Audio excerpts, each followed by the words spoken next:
Hello friends, today we will discuss about coral reef and its bleaching, जिसे हिंदी में मूंगी चट्टान एवं प्रवाल विरंजन कहा जाता है। तो कोरल रीफ कुछ इस तरह से दिखते हैं, कलरफुल एंड ब्यूटीफुल, क्योंकि नेचर की क्रिएशन है, ऑब्वियसली वंडरिंग होगा। तो बात करते हैं कंटेंट की। आज हम क्या क्या कंटेंट देखने वाले हैं। तो पहले हम इंट्रोडक्शन करेंगे, जिसमें हम कोरल रीफ क्या होता है, किस चीज़ से बना होता है, कहाँ पाया जाता है, ये देखेंगे। फिर कोरल रीफ को उनके स्ट्रक्चर और लोकेशन के बेसिस पे डिवाइड किया गया है, उन्हें देखेंगे। फिर देखेंगे कोरल रीफ के यूजेस क्या हैं। फिर देखेंगे कोरल ब्लीचिंग क्या होता है और किस वजह से होता है। फिर कोरल रीफ मिलते कहाँ हैं, इंडिया में। और फिर देखेंगे कोरल रीफ को ग्लोबली प्रोटेक्ट करने के लिए क्या क्या स्टेप लिए गए हैं और इंडिया में क्या लिए गए हैं। और फिर एट द एंड हम देखेंगे कि यूपीएससी प्री में अभी तक कोरल रीफ से क्या क्वेश्चन पूछे गए हैं।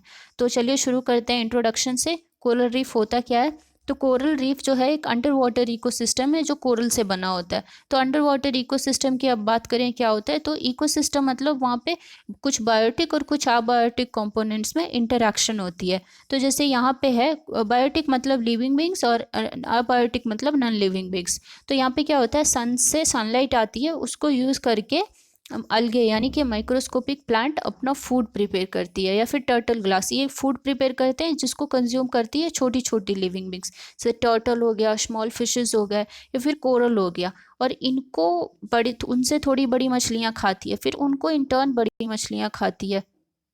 तो यहाँ पे क्या हो रहा है, एनर्जी का फ्लो हो रहा है। और फिर जब ये डेड होती है, जब ये मरती हैं, तो इनको डिकम्पोजर्स डिकम्पोज करते हैं और इनको एज ए न्यूट्रिएंट यूज़ करती है अलगे यानी प्लांट्स। और फिर ऐसे ही साइकिल चलते रहता है। तो इसी को इकोसिस्टम कहते हैं। और ये लैंड पे ना होकर अंडर वाटर इकोसिस्टम है। कोरल रीफ जो है ये पूरा कोरल रीफ सिस्टम है यहाँ पे।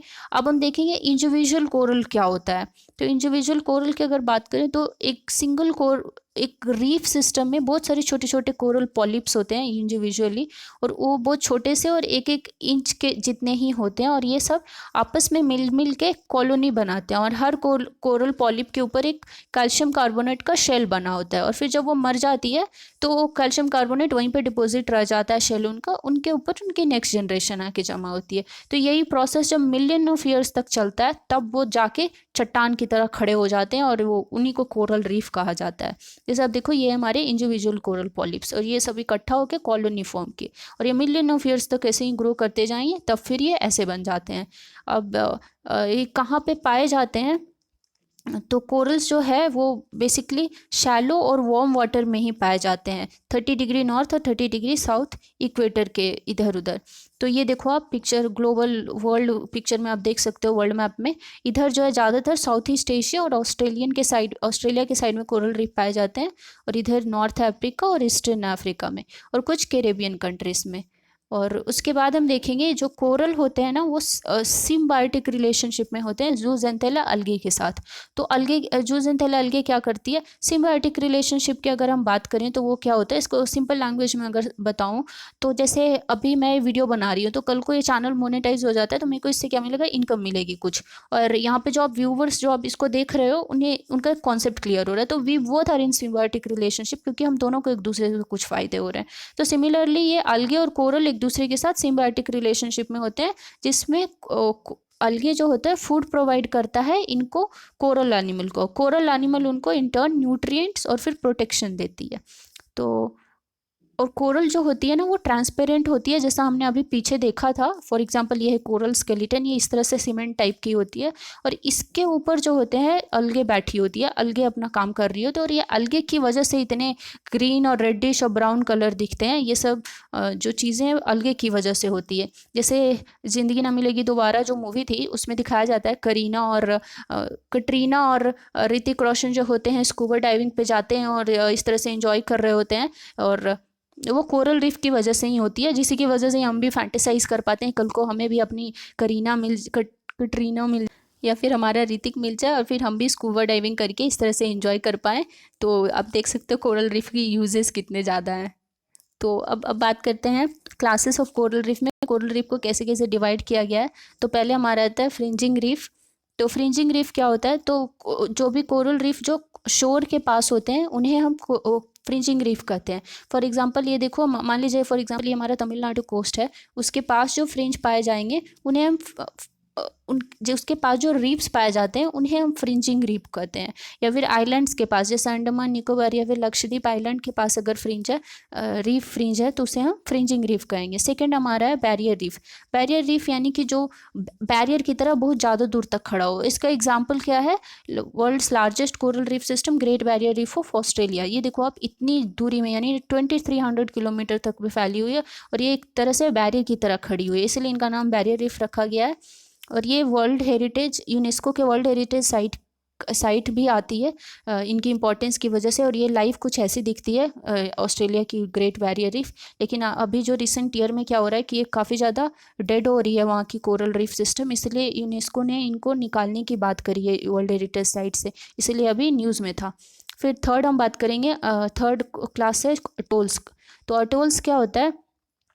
अटोल्स जो रिंग शेप में होता है, ये देखो आप, जैसे ये ओशन है चारों साइड में, और यहाँ पे क्या होता है, एक पॉलिप आती है कोरल की और इंडिविजुअली, और फिर ये एक दूसरे के ऊपर कई सालों तक जो वो ग्रो होने लगती है तो एक आइलैंड की तरह हो जाती है। और जब ये ऐसे एक रिंग शेप में ऐसे सर्कल फॉर्म कर लेते हैं तो उन्हें हम अटोल कहते हैं। और इनके ये साइड में ऐसे फॉर्म करेंगे और बीच में या तो लगून यानी सॉल्टी वाटर होगा या फिर बीच में कुछ लैंड्स भी होंगे, और इसी लैंड पे ह्यूमन हैबिटेशन भी शुरू हो सकता है।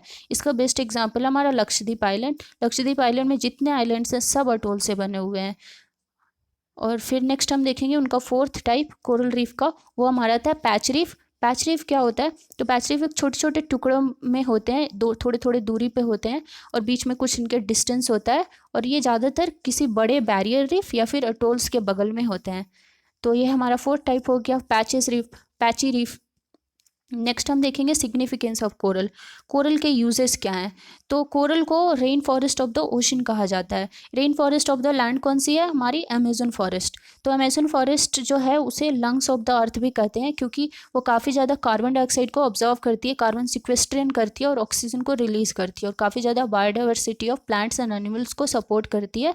और थ्रू अपना ह्यूमिडिटी के थ्रू वो ग्लोबली विंड सिस्टम और प्रेसिपिटेशन को कंट्रोल करके ग्लोबल क्लाइमेट सिस्टम को इन्फ्लुएंस करती है।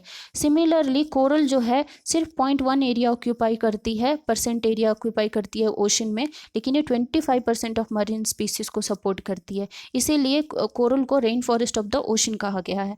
जैसे फर्स्ट देख लो आप, तो फिशरीज एंड टूरिज्म, तो ये कोरल जो है हैबिटेट है 25% ऑफ मरीन फिशरीज के, और ये ग्लोबली 1 मिलियन पॉपुलेशन को लाइवलीहुड या फिर फूड सिक्योरिटी इंश्योर करती है, और ये टूरिज्म के थ्रू उनको एडिशनल इनकम भी देती है कोस्टल कम्युनिटीज़ के। नेक्स्ट हम बात करें कोस्टल प्रोटेक्शन, यानी जो आजकल जो इतने सारे साइक्लोन्स फ्रिक्वेंट हो गए हैं, जैसे कि हमारे इंडिया के पास ही देख लो आप, साइक्लोन फानी हो गया, अम्फान हो गया, कितने सारे साइक्लोन्स आते रहते हैं। फिर ये सुनामी हो गया, ट्रॉपिकल स्टॉर्म्स आते रहते हैं, तो उनकी जो वेव की पावर होती है इनको उसको रिड्यूस कर देते हैं कोरल रीफ। उसकी वजह से कोस्टल इरोशन को प्रिवेंट करते हैं, वो बाढ़ ना आए, फ्लडिंग ना आए, उसे प्रिवेंट करते हैं, या फिर लॉस ऑफ लाइफ या फिर प्रॉपर्टी ना हो सके उनसे बचाते हैं हमें। फिर coral reef source of medicine है। ये काफ़ी सारे मेडिसिन काफ़ी सारे डिजीज़ में यूज़ किए जाते हैं, like asthma, arthritis, cancer, HIV। और फिर ये न्यूट्रिएंट रिसाइकलिंग में भी मदद करते हैं, जैसे हमने उधर इकोसिस्टम में देखा अभी। फिर हम नेक्स्ट देखेंगे कोरल ब्लीचिंग क्या होती है। तो कोरल रीफ होती है ना, वो बहुत सेंसिटिव इकोसिस्टम में ही सर्वाइव कर पाती है। फॉर एग्जांपल टेम्परेचर की बात करें तो वो सिर्फ ideal temperature 25 to 27 degree Celsius में अच्छी तरह से सर्वाइव कर पाते हैं, और मिनिमम अगर 18 डिग्री सेल्सियस से कम हो जाए या फिर 30 डिग्री सेल्सियस से ज़्यादा हो जाए तो वो नहीं सर्वाइव कर पाते, वो मर जाते हैं। फिर नेक्स्ट आता है हमारा ओशन सैलिनिटी, यानी जो ओशन का वाटर है वो एक्सट्रीम सलाइन भी नहीं होना चाहिए, लो भी नहीं होना चाहिए। बेसिकली वो 30 to 35 पार्ट्स पर 1000 होना चाहिए, तब ये कोरल रीफ बेस्ट सर्वाइव कर पाता है। फिर वो ज़्यादा डेप्थ में भी नहीं सर्वाइव कर पाते, वो सिर्फ अच्छी तरीके से 60 to 80 मीटर नीचे तक वो सर्वाइव कर पाते हैं, और मैक्सिमम 200 मीटर, उससे ज़्यादा अगर नीचे हुआ तो वो सर्वाइव नहीं कर पाएंगी। वो इसलिए क्योंकि अलगे से उनको फूड मिल रहा है और अलगे को सनलाइट चाहिए, और सनलाइट 200 मीटर से ज़्यादा पेनिट्रेट नहीं कर पाएगी, तो इसलिए वो शैलो वाटर में ही सिर्फ सर्वाइव कर पाते हैं। फिर क्लियर वाटर हो गया, तो क्लियर वाटर क्या होता है, अगर वाटर हमारा टर्बिड हो जाएगा तो उसमें सनलाइट पेनिट्रेट नहीं कर पाएगी, तो फोटोसिंथेसिस प्रोसेस नहीं हो पाएगी और वो सर्वाइव नहीं कर पाए। तो ये हमने जो 4 एनवायरमेंटल कंडीशन देखा, अगर ये सेटिस्फाई नहीं हुआ और कुछ डिस्टर्बेंस हो गया उसमें, तो कोरल बहुत ज़्यादा स्ट्रेस में आ जाती है और इसकी वजह से वो कोरल पॉलिप्स क्या करती है, जूज़ेंथेला एल्गे को एक्सपेल कर देती है और एक्सपेल करने के बाद वो डिसकलर हो जाती है। जैसा हमने देखा पीछे कि उनका तो कोई कलर होता नहीं है, तो जैसे ही वो अलगे को भगा देगी अपने आप से, तो वो उसी को हम कोरल ब्लीचिंग कहते हैं। और कोरल ब्लीचिंग का ये मतलब ये नहीं होता है कि कोरल मर चुका है, corals are not dead yet, वो इवेंचुअली मर जाते हैं स्ट्रेस में होने की वजह से। इसीलिए हम कोरल रीफ को मरीन एनवायरमेंटल कंडीशन का इंडिकेटर मानते हैं, क्योंकि अगर वो है तो मरीन का हेल्थ अच्छा है, नहीं है तो वो मरीन का हेल्थ स्पॉइल हो रहा है। तो आप देखो कुछ इस तरह से दिखते हैं कलरफुल, जो हमारी कोरल रीफ सिस्टम है वो इस तरह से ट्रांसपेरेंट हो जाती है। देखो कितनी फेड हो गई है। अगर हमने कुछ एक्शन नहीं लिया कोरल रीफ को बचाने के लिए तो कुछ ऐसे ही हो जाएगा फ्यूचर में हमारा कोरल रीफ पूरा। फिर हम देखें कॉजेज ऑफ कोरल ब्लीचिंग। तो कोरल ब्लीचिंग क्यों हो रहा है, तो उसका सबसे पहले रीज़न है क्लाइमेट चेंज और मेजर रीज़न है क्लाइमेट चेंज। क्या होता है, तो क्लाइमेट चेंज यानी ऑन एन एवरेज कुछ हमारा अभी तक सालों से बना आ रहा है कि इतना अर्थ पे इतना टेम्परेचर होगा, इतना प्रिसिपिटेशन होगा, इतनी विंड सिस्टम होगी, लेकिन वो रिसेंट एरा में क्या हो रहा है कि काफ़ी ज़्यादा डिस्टर्ब हो गया है ह्यूमन प्रेशर की वजह से, हमारी एक्टिविटीज़ की वजह से। और लास्ट 30 ईयर्स में वो जो भी पैटर्न्स था वो चेंज होने लगा, यानी टेम्परेचर बहुत ज़्यादा राइज हो गया है या फिर हमारी प्रेसिपिटेशन बहुत इनफ्रीक्वेंट हो गई है, तो उसे हम क्लाइमेट चेंज कहते हैं। तो ग्लोबल वार्मिंग की बात करें तो ग्लोबल वार्मिंग यानी कार्बन डाइऑक्साइड जब बहुत ज़्यादा रिलीज हो रहा है तो ग्लोबल वार्मिंग होगी। और मरीन हीट वेव्स यानी जैसे लैंड हीट वेव्स होते हैं कि गर्मियों में जैसे क्या होता है कुछ दिनों तक या कुछ हफ्तों तक काफ़ी ज़्यादा गर्म हवा बहती है जिसे लू कहा जाता है नॉर्दर्न इंडिया में। सिमिलरली अगर वाटर में मरीन उस तरह से हवा बहती है तो उसे मरीन हीट वेव्स कहते हैं। तो जब ये होगा तो सी सरफेस टेम्परेचर, पानी जो है उसका टेम्परेचर बढ़ जाएगा, तो पानी का टेम्परेचर बढ़ा तो ऑब्वियसली कोरल जो है वो सर्वाइव नहीं कर पाएगी। फिर नेक्स्ट आता है हमारा ओशन एसिडिफिकेशन। जैसे कार्बन डाइऑक्साइड का लेवल बढ़ता है तो वो पानी में भी डिसॉल्व हो जाती है कार्बन डाइऑक्साइड, तो और कोरल जो होती है वो अपना शेल बनाती है किससे, कैल्शियम कार्बोनेट से। और जब कार्बन डाइऑक्साइड का लेवल ज़्यादा होगा तो वो कैल्शियम कार्बोनेट का सेल नहीं बना पाती है या फिर उनका प्रोसेस बहुत स्लो हो जाता है, क्योंकि कैल्शियम कार्बोनेट डिसॉल्व हो जाता है ज़्यादा कार्बन डाइऑक्साइड होने की वजह से, तब भी वो सर्वाइव तब नहीं कर पाएगी कोरल जो है। फिर हमारा फ्रीक्वेंट डिस्ट्रक्टिव ट्रॉपिकल साइक्लोन्स हमारे जो होने लगे हैं आजकल, इतने सारे साइक्लोन जो बहुत फ्रीक्वेंट हो गए हैं, काफ़ी डिस्ट्रक्टिव भी हो गए हैं, तो ये फिजिकली डैमेज कर देते हैं हमारे कोरल रीफ को। और सी लेवल राइज यानी कि जब ग्लोबल वार्मिंग होगा तो हमारे जो ग्लेशियर्स हैं वो काफ़ी ज़्यादा मेल्ट हो रहे हैं, मेल्ट होएंगे तो पानी का स्तर जो है बढ़ जाएगा समुद्र में, और जैसे ही वो उसका लेवल राइज हुआ तो जैसे हमने अभी पीछे देखा वो तो सिर्फ शैलो वाटर में सर्वाइव करेगी, पानी का स्तर बढ़ा तो वो नहीं सर्वाइव कर पाएगी क्योंकि उनको सनलाइट नहीं मिल पाएगी। तो ये है कुछ रीजंस, और फिर आगे देखेंगे हम और क्या क्या रीजंस हैं। तो मरीन एंड कोस्टल पोल्यूशन, जो हमारे सीवेज है और नाली की पानी या फिर इंडस्ट्रियल वेस्ट है वो, या फिर ऑयल स्पिल जो होता है जब ऑयल की ट्रांसपोर्ट करी जाती है ओशन से तो वो अगर स्पिल हो जाता है, या फिर एग्रीकल्चरल रन ऑफ मतलब खेती में जो हम फर्टिलाइज़र यूज़ करते हैं तो वो जब ज़्यादा यूज़ कर देते हैं, जैसे यूरिया हो गया, तो वो सब नाइट्रोजनस फर्टिलाइज़र जब उसमें फ्लो होके जाती है समुद्र में तो वहाँ पे अलगल की जो ग्रोथ होती है वो ज़्यादा हो जाती है। अगर बहुत ज़्यादा अलगे की ग्रोथ हो गई तब भी सनलाइट पेनिट्रेट नहीं कर पाएगी, और या फिर वो उनका भार इतना ज़्यादा हो जाएगी वो दब जाएंगे, स्मॉदर हो जाएंगे नीचे कोरल रीफ हमारी। फिर नेक्स्ट हमारी ओवर फिशिंग हुआ कि जैसे हमने पीछे देखा इकोसिस्टम होती है जहाँ पे सब सारे एनिमल्स के एक रोल प्रोवाइडेड है और सबकी पॉपुलेशन कंट्रोल में होती है, क्योंकि सब एक दूसरे के ऊपर निर्भर है, सब एक दूसरे को खा के सबको बैलेंस करके रखते हैं।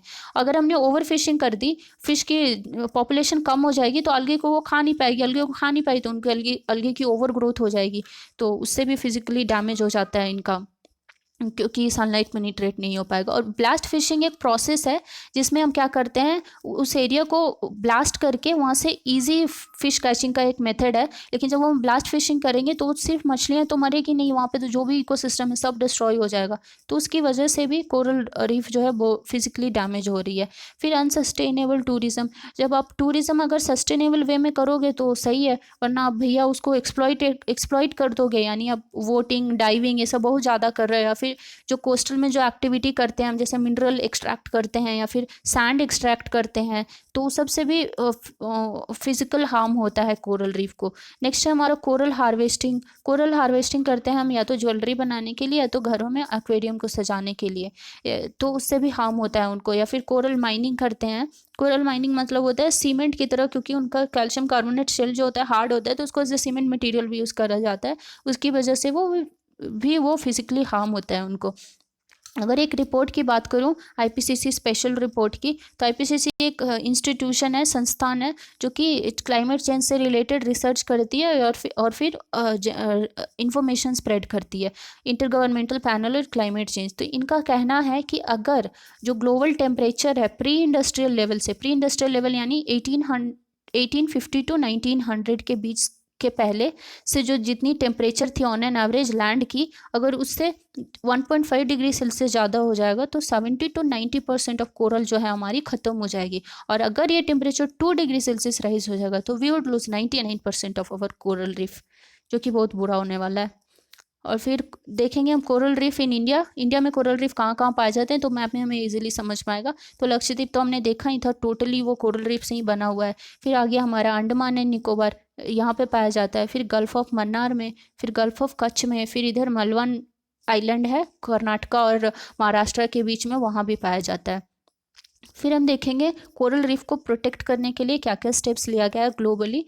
तो ग्लोबली कोई ऐसा मल्टीलैटरल इंस्टीट्यूशन जो स्पेशली डेडिकेटेड हो कोरल रीफ के लिए, ऐसा कोई इंस्टीट्यूशन नहीं है। जैसे कि डेजर्टिफिकेशन के लिए यूएनसीसीडी है, या फिर क्लाइमेट चेंज के लिए यूएनएफसीसीसी है। तो ये जो इंटरनेशनल कोरल रीफ इनिशिएटिव है, ये एक बस इनफॉर्मल पार्टनरशिप है ऑर्गेनाइजेशन और नेशंस के बीच में कोरल रीफ और उनके इकोसिस्टम को प्रोटेक्ट करने के लिए, और ये 1994 में इनिशिएट किया गया था। और इनके डिसीजन जो है जो बाइंडिंग नहीं है।